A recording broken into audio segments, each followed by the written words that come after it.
California regulators threatened to revoke Tesla's insurance license for mishandling claims. OpenAI's first device with Jony Ive could be delayed due to technical issues. And Discord users' IDs and data were compromised in a customer service provider hack. It's Monday, October 6th, and here's a quick look at tech in the news this morning from Engadget.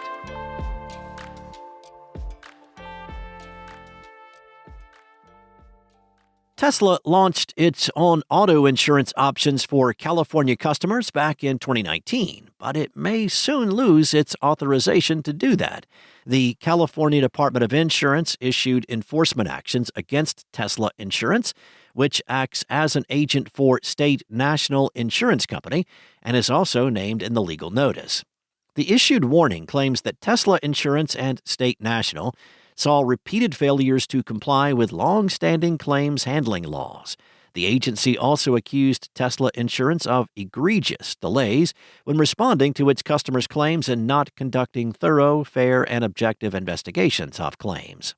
According to the filing, the California Department of Insurance, or CDI, received 97 complaints about State National back in 2022 and determined that 21 were justified, while also noting that the insurance provider committed 40 violations of the state's insurance regulations. The numbers skyrocketed over the years, eventually hitting 1,095 received complaints about State National, which were boiled down to 415 justified complaints between January 1st and September 22nd of this year. Within this year's complaints so far, the CDI said that State National committed nearly 1,500 violations of the state's insurance code. As for Tesla Insurance, the CDI received 842 complaints and said that 166 of which were justified in the same time period. The agency also accused Tesla of committing 532 violations. On top of the violations, the state agency claimed that Tesla Insurance's head of claims position was left vacant for several months, and when eventually filled, saw frequent turnover between April of 2023 and May of this year. After the filing on Friday, Tesla Insurance and State National have 15 days to respond to the CDI. If the two insurance providers do not resolve the issues laid out in the complaint, they will be put in front of a judge who will determine if they can continue offering insurance in the state.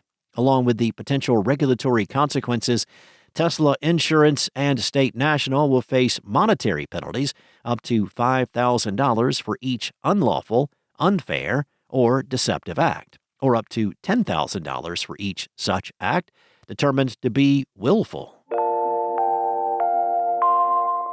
OpenAI and Jony Ive could still have some serious loose ends to tie up before releasing their highly anticipated AI device. According to a Financial Times report, the partnership is still struggling with some technical issues that could ultimately end up pushing back the device's release date, which is expected to be sometime next year. Now, one of those lingering dilemmas involves figuring out the AI assistant's voice and mannerisms.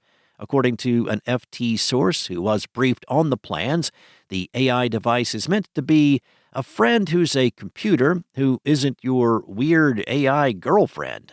Beyond landing on a personality, OpenAI and Ive are still figuring out potential privacy concerns stemming from a device that's always listening. On top of that, the budget could reportedly be a challenge due to the increased computing power necessary to run these mass-produced AI devices. Outside these latest struggles, we still know very little about the upcoming product. OpenAI's CEO Sam Altman reportedly offered some clues to employees that it could be pocket-sized, aware of its environment, and sans display. There are still plenty of questions about what OpenAI's first hardware project will amount to, but the company could be exercising more caution since similar devices like the Humane AI pen were discontinued after failing to deliver on sales. One of Discord's third-party customer service providers has been infiltrated by an unauthorized party who was able to gain access to users' information. Discord said it recently discovered the incident, which took place back on September 20th. The compromised data includes a small number of government IDs like driver's licenses and passports, which some users may have submitted to verify their ages. Now, to be clear, Discord itself was not hacked, and you would only be affected by the data breach if you have ever communicated with the messaging service's customer support or trust and safety teams. That also means the bad actors did not get access to your messages within the service, just whatever you may have communicated with customer support. Discord has been sending out emails to people affected by the breach, even those who have no accounts but have contacted their support teams for any reason. In the email, the service said that the compromised information may include your real name, your username if you have one, your email, and other contact details, the last 4 digits of any credit card associated with your account, and your IP addresses. The service will also specify in the email it sends you if any ID you'd submitted has been compromised, which puts you at a higher risk of identity theft than other users. Discord clarified that the breach would not have compromised your full credit card number, your physical address, and your password. The service said it quickly revoked the provider's access to its system after learning about the breach and notified law enforcement of the incident. It also said that it will frequently audit its third-party systems to ensure they meet Discord's standards. Thanks for listening. There's more to these stories and more tech news at Engadget.com. This episode featured journalism from Jackson Chen and Mariella Moon and was voiced and produced from the sound studios of Spoken Layer. Enjoy your day, and I'll be back tomorrow with more tech news from Engadget.